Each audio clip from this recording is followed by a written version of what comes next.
Hi there. Today I'm going to show you how art masking fluid can be used. Winsor & Newton have several types of masking fluid for use with watercolour.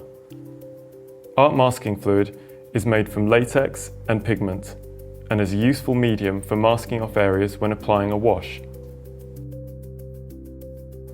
Art masking fluid has a yellowish colour, which makes it easy to see when it needs to be removed.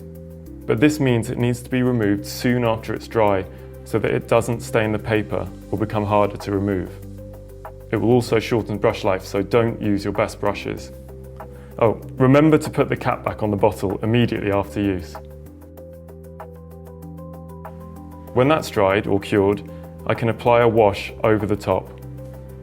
You'll see how the colour is repelled from the surface of the masking fluid.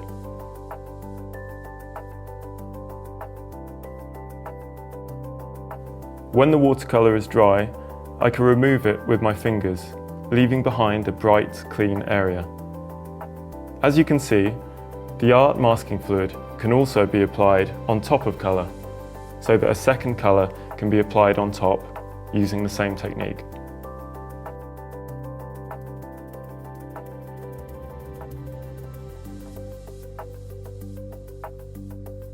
You could try out different techniques of applying the masking fluid. Try flicking the art masking fluid onto the clean watercolour paper. When dry, I can apply a wash over the top.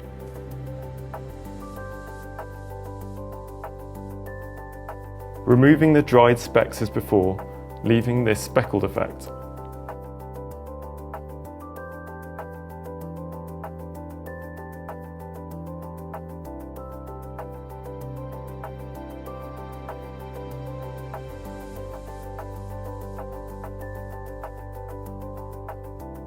You may want a rougher or more textured effect, and one way of achieving this is to use a thick pile mini emulsion roller.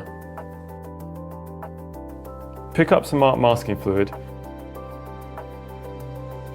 and roll it onto the watercolour paper. When dry, you can apply a wash which leaves a mottled, more textured effect. You can also use gauze or fabric by dipping the material in masking fluid for other textures.